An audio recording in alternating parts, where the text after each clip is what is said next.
सीतापुर गांव में बिंदु मटके वाली रहती थी। उस गांव में वो अकेले ही मटके बनाती थी, इसलिए उसकी आमदनी अच्छी थी। सारे गांव वाले बिंदु से ही मटका खरीदते थे। ये मटका कितने का है? 15 रुपए का। अरे बाप रे बाप, बगल वाले गांव में तो 12 रुपए का है, तो वहीं जाकर ले लीजिए और आने जाने का किराया अलग 8 रुपए दीजिए, मतलब कुल मिलाकर 20 रुपया। नहीं, रहने दो, दे दो। बिंदु ग्राहकों से अपना दाम मनवाई लेती थी। अब गर्मियों का मौसम नजदीक था और बिंदु ज्यादा से ज्यादा मटके बनाने में व्यस्त थी, क्योंकि गर्मियों में उसके मटके ज्यादा बिकते थे। और एक दिन राजा और उनका वजीर बिंदु की दुकान पर आए। प्रणाम महाराज। देखो, हमें 200 मटके चाहिए पूरे नगर के लिए। तुम एक दिन में कितने मटके बना लेती हो? 5 महाराज। इसमें तो बहुत समय लग जाएगा। क्या हमें बगल वाले गांव में जाकर मटके खरीद लेने चाहिए? नहीं नहीं महाराज, मैं सारे मटके आपको 1 हफ्ते में दे दूंगी। क्या तुम्हें यकीन है? हाँ महाराज। राजा के वहाँ से जाते ही बिंदु ने अपना काम शुरू कर दिया। पहले दिन उसने 8 मटके बना दिए, लेकिन उन्हें सूखने और कड़क करने में और 2 दिन लगने वाले थे।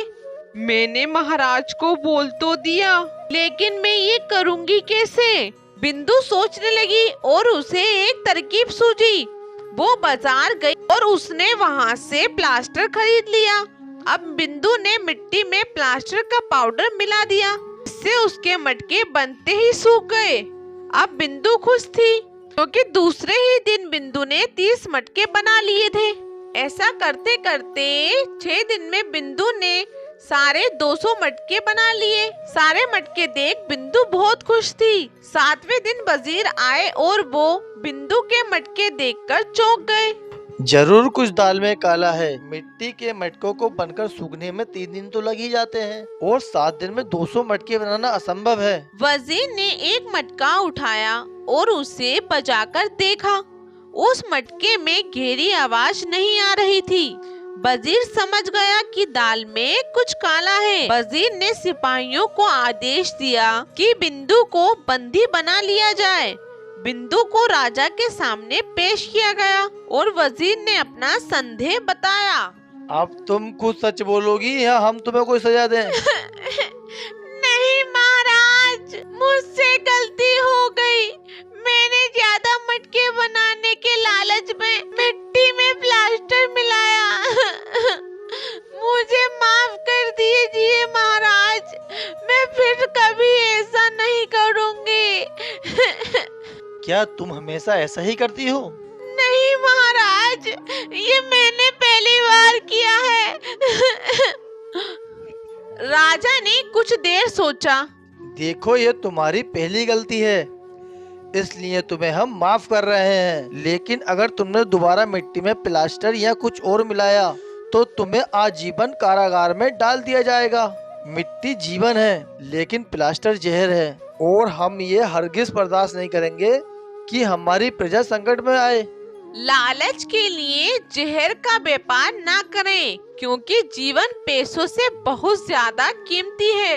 अगर आप हमारे चैनल पे नए हैं तो वीडियो को लाइक करें और चैनल को सब्सक्राइब करें, और कमेंट करके हमें जरूर बताएं कि आपको हमारी वीडियो कैसी लगी।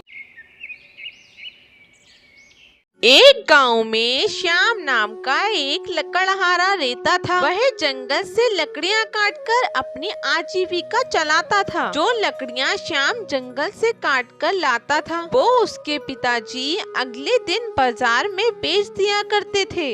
एक दिन एक सेठ ने श्याम के पिताजी से कहा, मुझे कल से और ज्यादा लकड़ियाँ चाहिए।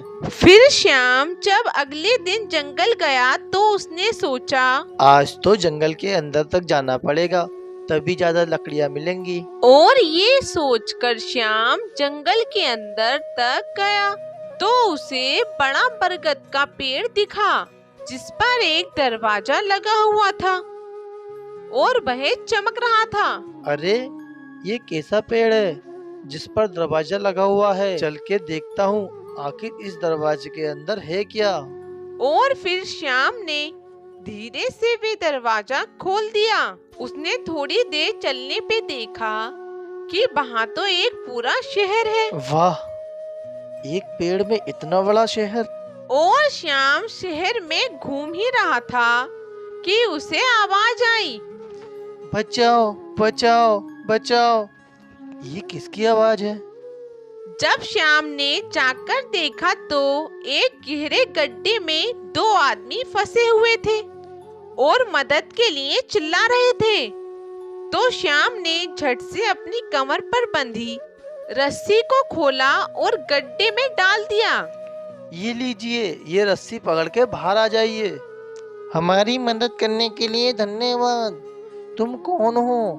पहले तो कभी यहाँ नहीं देखा। मैं पेड़ के दरवाजे से आया हूँ। अच्छा, तो जादुई दरवाजे से यहाँ आए हो? वे दरवाजा साल में एक बार खुलता है और रात होते ही बंद हो जाता है, इसलिए रात होने से पहले पहले यहाँ से चले जाना, नहीं तो 10 साल बाद ही वापस जा पाओगे। ओह धन्यवाद, तो मुझे अभी चलना चाहिए। और ये कहकर श्याम चलने लगा तो उन व्यक्तियों ने उसे रोका और कहा, रुको, तुमने हमारी मदद की है। ये लो जादुई लकड़ी का टुकड़ा, तो तुम बस इससे मांग लेना, ये तुम्हें दे देगी।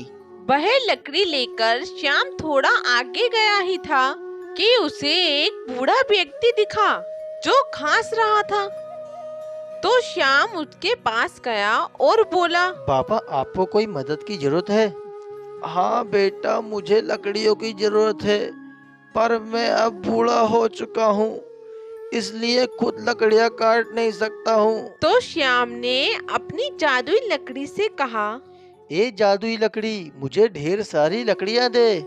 और देखते ही देखते बहुत सारी लकड़ियाँ आ गईं और वह बूढ़ा आदमी लकड़ियाँ देखकर बहुत खुश हुआ और श्याम को एक थाली देते हुए बोला, ये लो बेटा, एक जादुई थाली है, इससे तुम जो भी खाना मांगोगे तुम्हें मिल जाएगा। मेरी मदद करने के लिए ये तुम्हारा उपहार है। धन्यवाद। रात होने वाली है, इसलिए मुझे अब चलना चाहिए। फिर श्याम जादुई दरवाजे से वापस जंगल में आ जाता है और रात को जब वो घर लौटता है तो उसके पिताजी उससे पूछते हैं, बेटा, आज तुम कोई लकड़ी नहीं लाए? पिताजी, अब हमें कभी लकड़ी काटने की जरूरत नहीं पड़ेगी और अब हमें कभी भूखा भी नहीं सोना पड़ेगा, क्योंकि अब मेरे पास जादुई लकड़ी और थाली है। फिर श्याम ने अपनी जादुई लकड़ी से कहा, ए जादुई लकड़ी, मुझे लकड़ियाँ दो। तो ढेर सारी लकड़ियाँ उसके सामने प्रकट हो गईं। फिर श्याम ने अपनी जादुई थाली से कहा, ए जादुई थाली, मुझे खाना दो। और श्याम के ये कहते ही वो थाली स्वादिष्ट पकवानों से भर गई। ये पाकर दोनों बहुत खुश हुए और खुशी खुशी अपना जीवन व्यतीत करने लगे।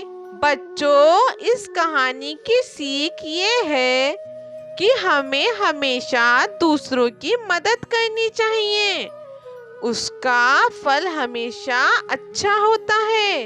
अगर आप हमारे चैनल पे नए हैं तो वीडियो को लाइक करें और चैनल को सब्सक्राइब करें और कमेंट करके हमें जरूर बताएं कि आपको हमारी वीडियो कैसी लगी।